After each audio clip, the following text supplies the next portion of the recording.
if you know those two theorems,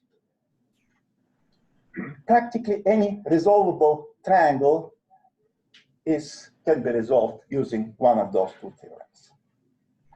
In our case, the law of sines is the more convenient way to go. So let me remind you what the law of sines says. The law of sines says that if you have arbitrary triangle with sides A, B, and C, you have the following ratio. You have the equality of the following ratio. So let's say opposite to side A, the angle is alpha, opposite to side B, the angle is beta, and opposite to side C, the angle is gamma. In that case, the law of sines says that the length of side A divided by the sine of the angle opposite to side A. In this case, it is alpha. This ratio is exactly the same as the length of side B, the other side of the triangle, divided by the sine of the angle opposite to side B. And similarly, this ratio is also equal to the ratio of the side C divided by the sine of the angle opposite to side C.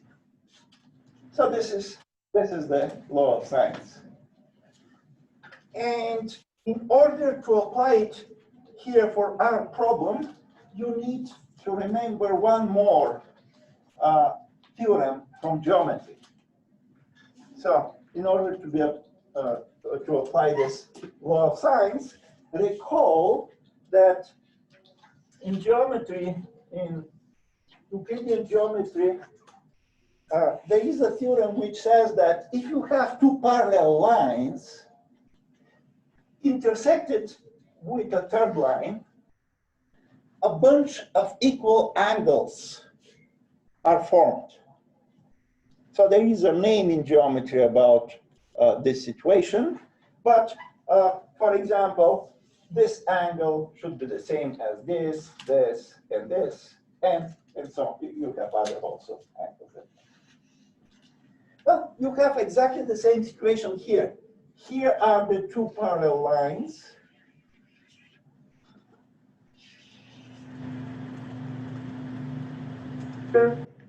Those two lines are intersected with vector C line. Well, this angle is 29 degrees. So what should be this angle? 29. Also 29, exactly. In other words, this side, this angle of the bold triangle, the triangle that is of interest to us, is 54. 54. It is 25 plus 29 is 54 degrees for this angle. 54 degrees. Now we have one side of the triangle of interest known and one angle of that triangle known. It is good to have one more angle of the triangle of interest. And you can figure out that other angle in different ways. Probably one easy way would be to see that this east-west line is perpendicular to this south-north line. In other words, this angle is 90 degrees. And therefore, if you look at the triangle that is formed, this right triangle that is formed, in this right triangle, you have 25 degrees here, 90 degrees here. So how many degrees are left for the other angle of the right triangle? Say it again? Isn't it 65? 65. Because the sum of the angles of any triangle has to add up to 180. And now if this is 65 and this is 41, how many degrees is this angle of the bold triangle, the triangle of interest? 100 106. So here it is 106 degree for this angle of the triangle of interest. Okay, so now you have 54 plus 106 is 160. How many degrees are left for the last angle of the both triangle? See? Right? All angles in any triangle have to add up to 180. So you have 54 plus 106 plus how much is 180? 20 degrees. So now we have all angles of the triangle of interest are known now, and we can directly apply now the law of sines. For example, you can say the length of side A, which is 1550 meters, divided by the sine of the angle opposite to 1550. This is sine of what? 20. Should be the same thing as the unknown side B, so unknown side B length, divided by the angle opposite to B is 54, so divided by sine of 54. So here is one equation. With one unknown, you solve it for the side B, and you get the side B is going to be equal to sine of 54 multiplied by 1550 and divided by sine of 20. And if you use your calculator, but be careful, make sure before you plug in the numbers in your calculator, make sure that your calculator is set to degree instead of radians or rads or any other unit. So when you do that, you are probably going to get a number that is close to 3670 meters. And here is, right, please go ahead and check if this is correct or not. And it is also a good exercise to be familiar with your calculator. Some calculators are quite complicated, and their syntax is not so natural.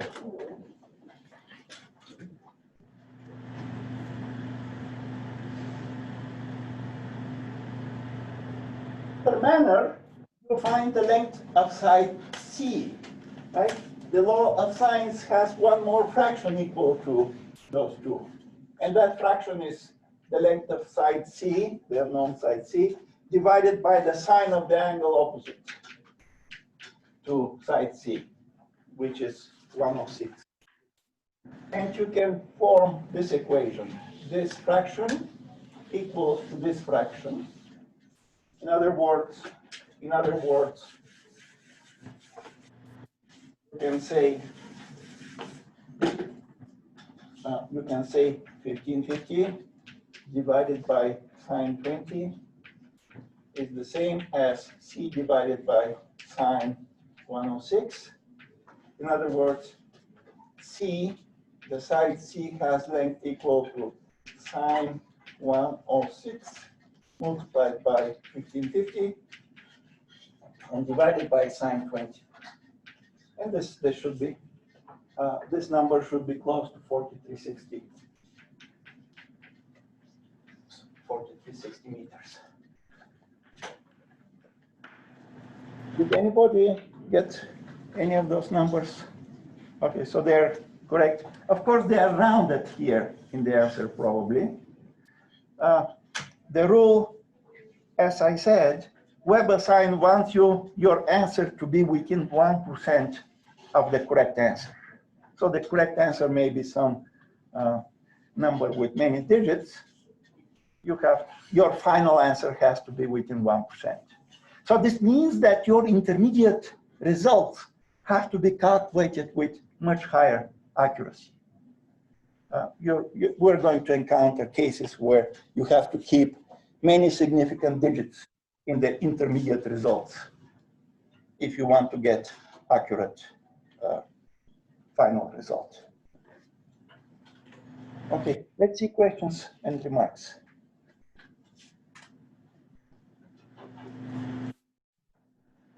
Questions and remarks from Zoom? Anybody? Okay, in that case, let's go to problem 13. This is the next problem.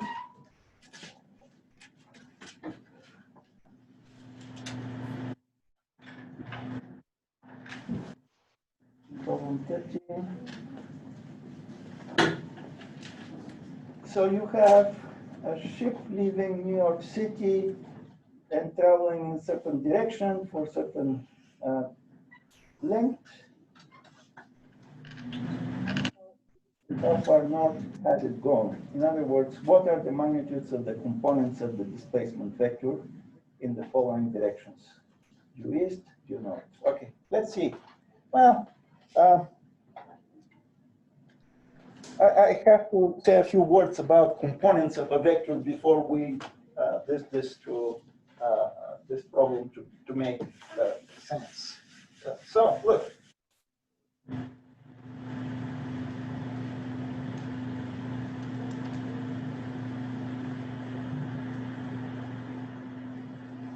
Component method. Unfortunately, component method is not always possible, applicable.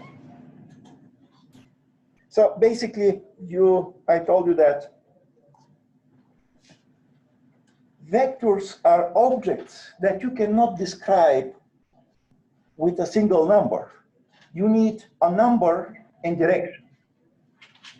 Well, using components, you can demonstrate that any vector in a plane can be described not with one, but with two numbers. So two numbers are sufficient to give you both the magnitude and the direction of any vector.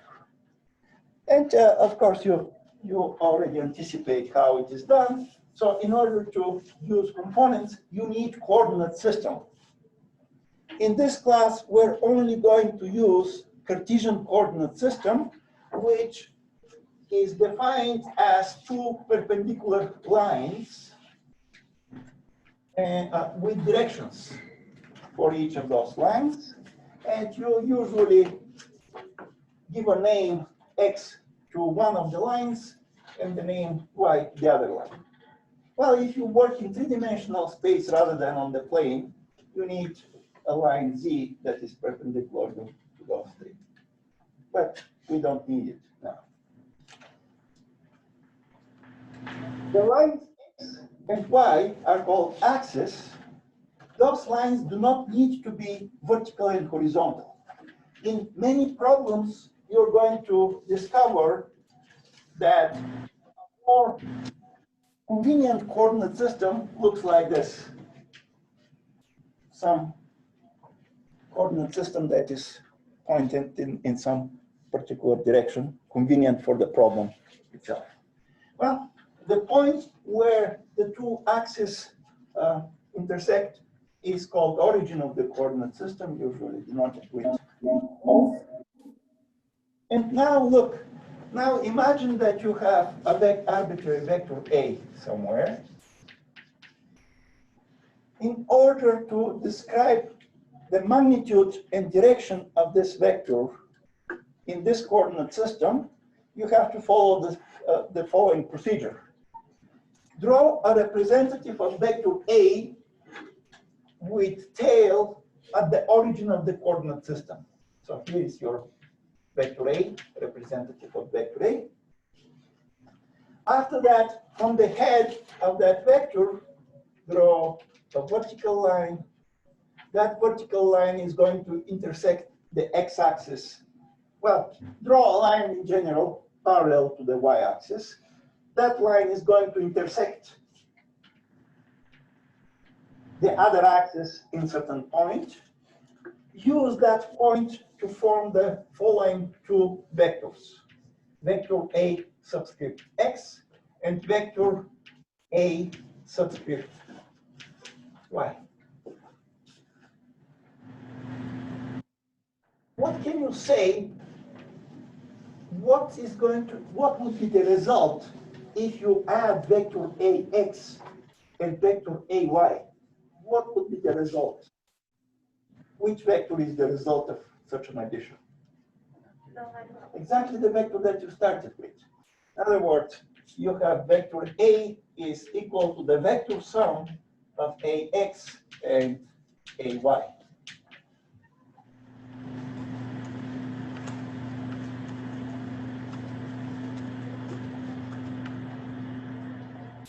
Vector, and now we generated two of them, so we practically kind of doubled our work.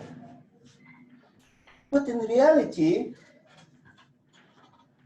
vector ax doesn't need explicit description of its direction. Its direction is always along this line, the x-axis line. And similarly, vector ay is also along the other axis. No need for description of its direction. Therefore, instead of thinking about direction of ax and ay, we can just think about their magnitudes. Some numbers, certain number of meters, centimeters, or whatever unit. And we say that we write that your original vector A can be described with ax, ay, with this pair of two numbers. So let's say if ax is 3 meters and ay is 2 meters, this means that your vector A is described with the pair of numbers 3 and 2.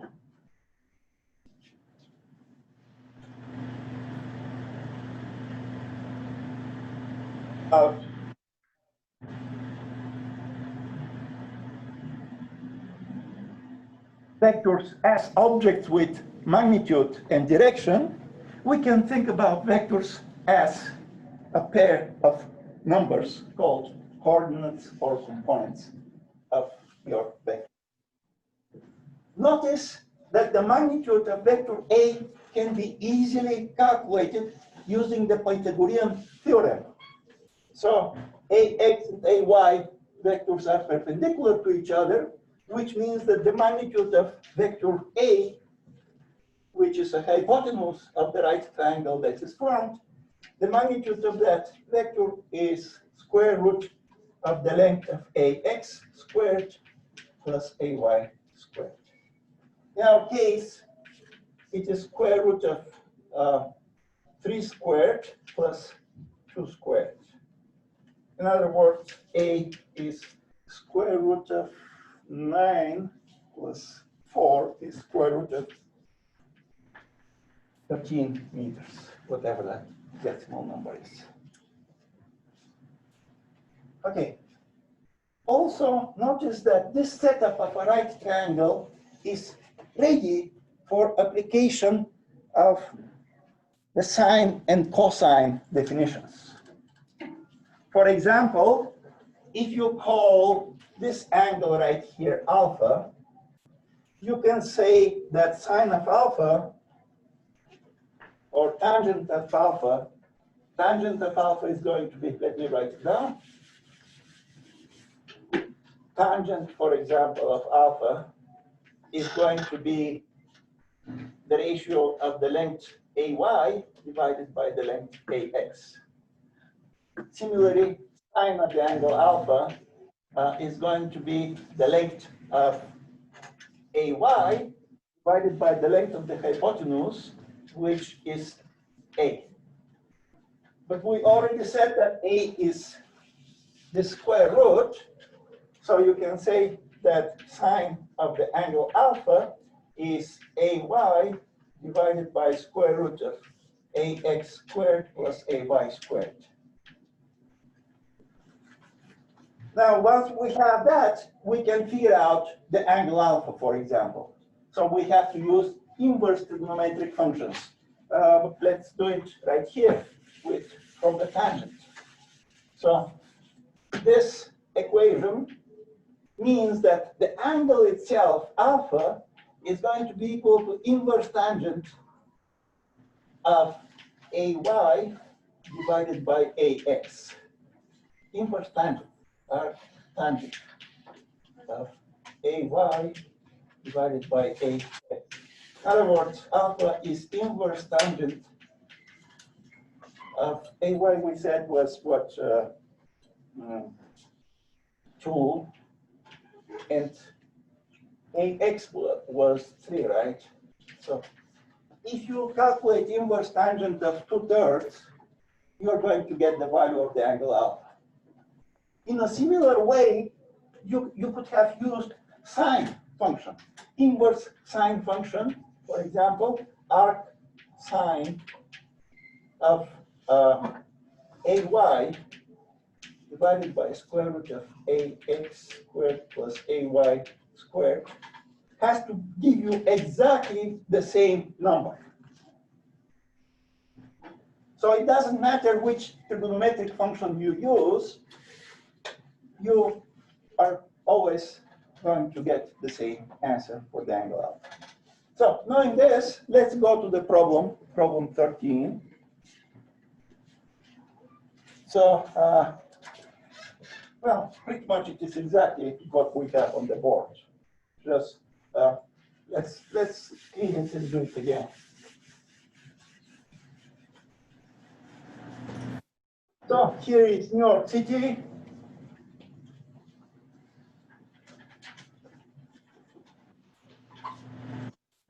And convenient coordinate system would be a coordinate system in which New York City is at the origin, and the x-axis is the west-east line. So this is x-axis, west-east line, and of course, y-axis perpendicular to that, and north pointing to the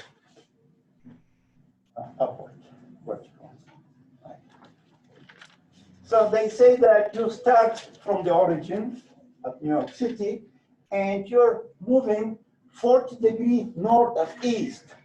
Here is east, 40 degrees north of east. This angle is 40 degrees. And the length of your trip is 121. So say A is 121 kilometers. In my case, your numbers are going to be different. So everybody has different set of numbers, randomized. So how far east and how far north has it gone? Well, they're practically asking the components of this displacement vector A. Here is the y component of the displacement. Here is the x component of the displacement. The two components, of course, are perpendicular to each other. So they're asking how far east? Well, how far east is this length? So how far east is this length? And, well, you can use probably cosine is the best choice. So you can say cosine of your angle 40 degrees is equal to the ratio of adjacent to the angle side, which is AX, the side that you want to find, divided by the hypotenuse, which is 121 kilometers. In other words, AX just by itself is 121 kilometers multiplied by cosine of 40 degrees. And when you plug in those numbers, you're going to get something close to 81 kilometers.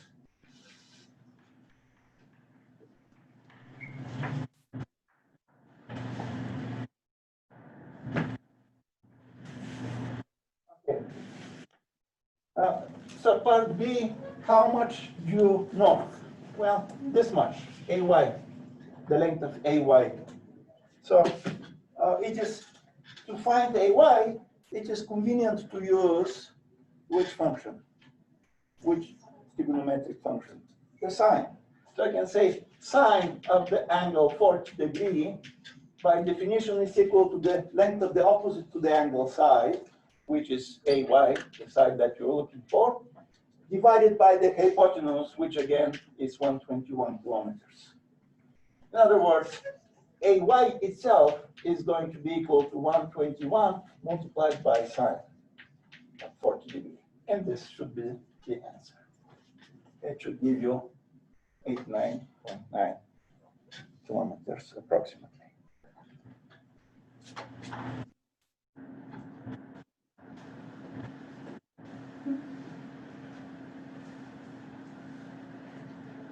Mark, related to those two problems? Any other homework problems?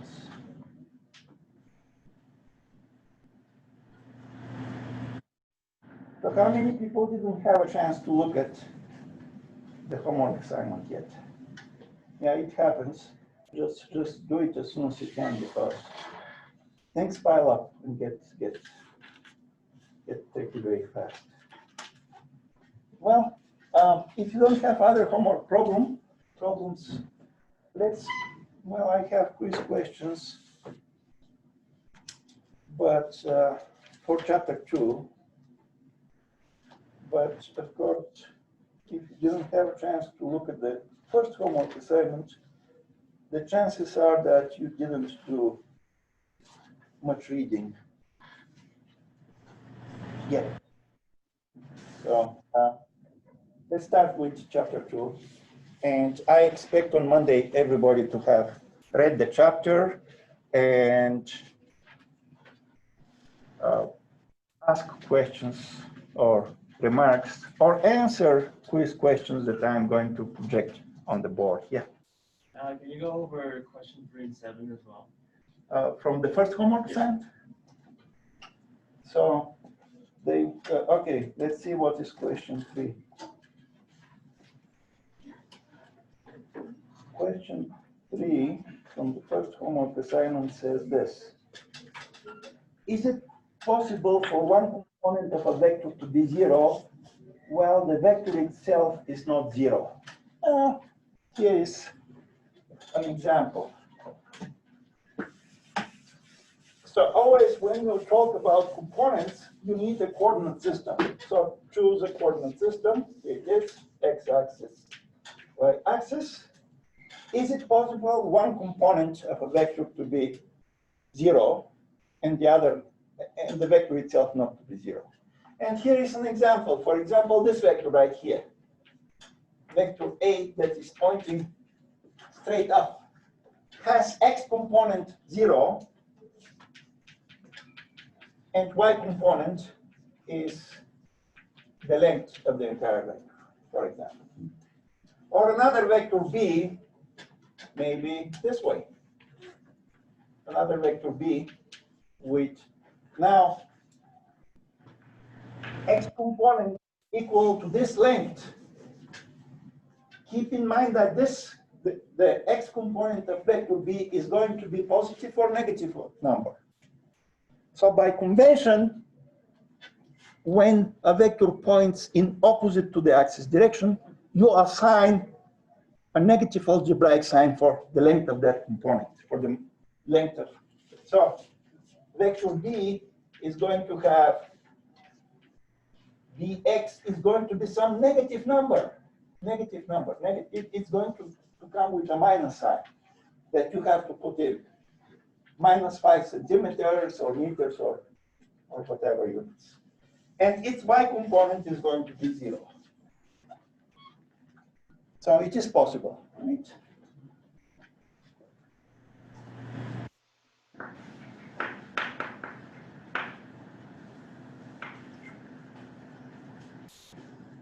Okay. So it is good thing that you asked about this problem, because it is multiple choice problem. You always are going to get the points for it, but the point is to figure out what actually is going on. So, brownie points, you know what?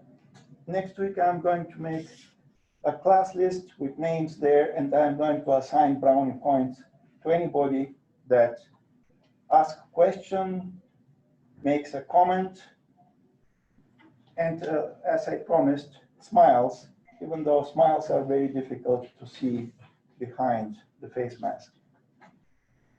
So there is easy way to actually do well in this class. Just smile a lot.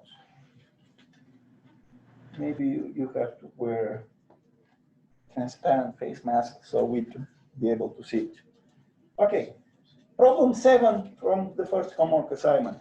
So remember to remind me when I have the roster next week, remind me to assign you brownie points. And other people here that have talked and participated, give me your name.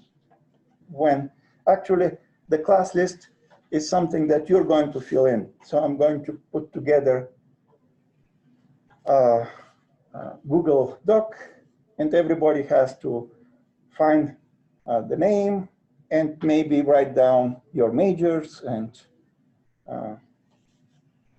other things if you feel sharing that information.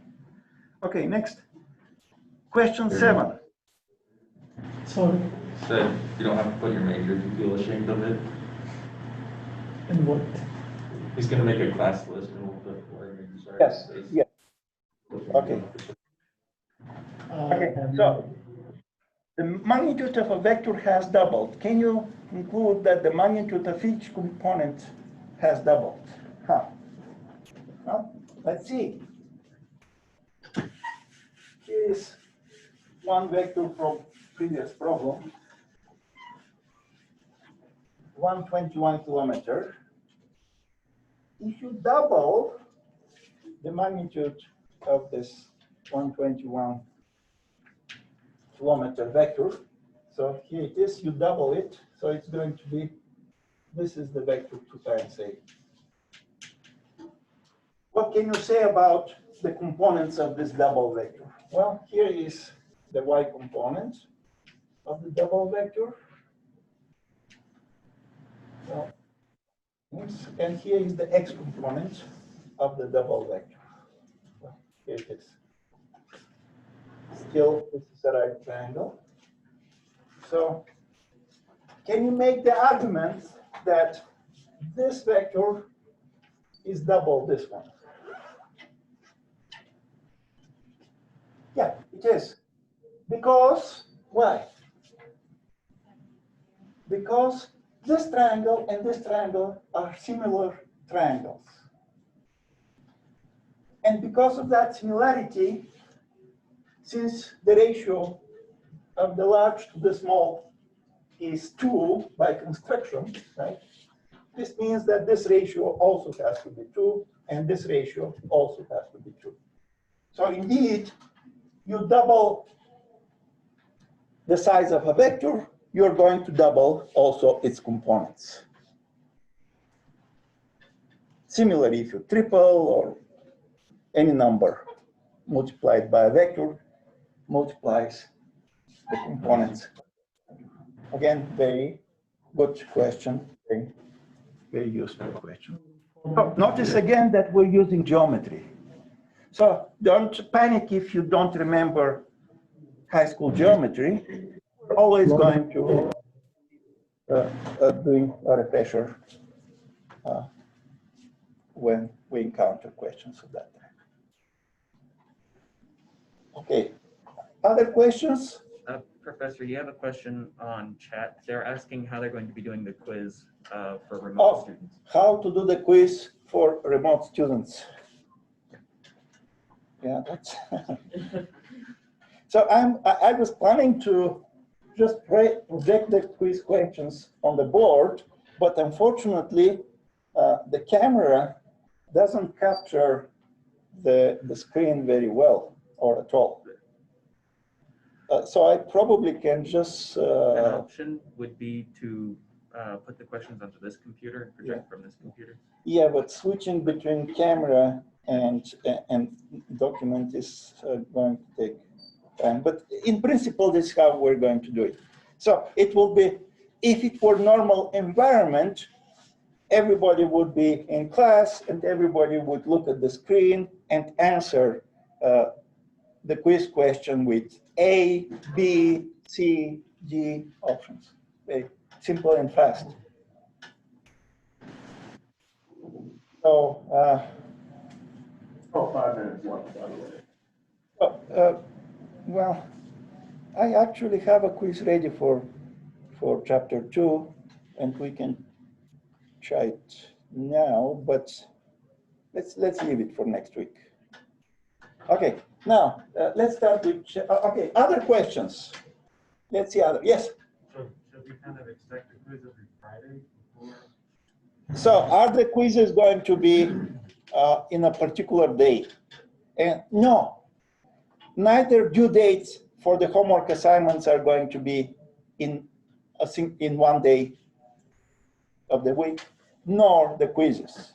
So for the quizzes, you have to be ready for the next chapter. So next week is week number 2. You have, on Monday, you have to have read chapter 2, so we to do the quiz. But if we don't have time on Monday, we can do it on Wednesday or Friday. Similarly, the due date for the homework assignment will be according to how fast we progress with the material. So originally, the first homework assignment was due today. I changed it for Monday because some people still don't have books and don't have what to sign and didn't have time. Well, we have 3 more minutes. So let me tell you what is in chapter 2. So chapter 2 is the first chapter of kinematics. So what we're doing in the first 7-8 weeks is a branch of physics called classical mechanics. So this is the science that mostly Isaac Newton developed some 300 and more years ago, based on pretty much 2 laws of mechanics, 2 Newton's laws, maybe 3, depending upon how you count them. And mechanics study motion of objects in space. Those objects have to be with normal size, so visible size, not some microscopic elementary particle, electron, proton. Normal size objects, also not very large objects also, like galaxies and so on that require relativity. And classical mechanics itself is divided into 3 main branches: kinematics, statics, and dynamics. We're going to have 2 chapters of kinematics, and kinematics describes the motion of an object. So it gives you kinematics. The goal there is to see how to describe some arbitrary motion of this piece of chalk. Later on, we're going to do dynamics, which is going to study the motion of an object together with the reasons for that motion, together with the forces that generate certain acceleration, certain motion. And statics is a study branch of classical mechanics that study forces acting on objects that are not in motion, that are static, like bridges and buildings, walls. We are going to have a short discussion of elements of statics, but in general, this is something that it has practical interest to people that do engineering. Okay, so we're going to end here, and again, Monday, we're going to continue with chapter 2. Have a nice weekend. Professor, there is a question, how do remote students use participation points if they don't have? So remote students get brownie points for participation either by asking questions like the question that you just asked using Zoom, or by asking for some homework problem maybe to be solved in class.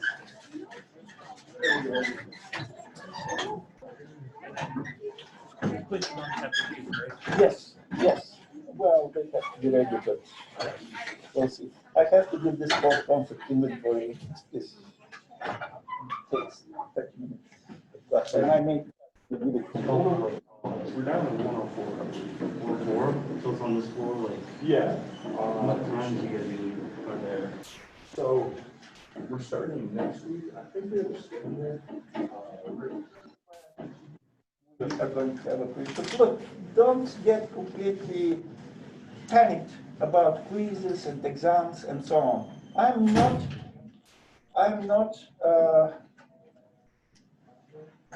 person that is going to be so strict that you have to fear coming to class. Okay? So quizzes that are on the screen, well, if you feel like answering a question, answer. If you don't feel like, that's okay too. You're not going to be penalized for that. Okay? Thank you.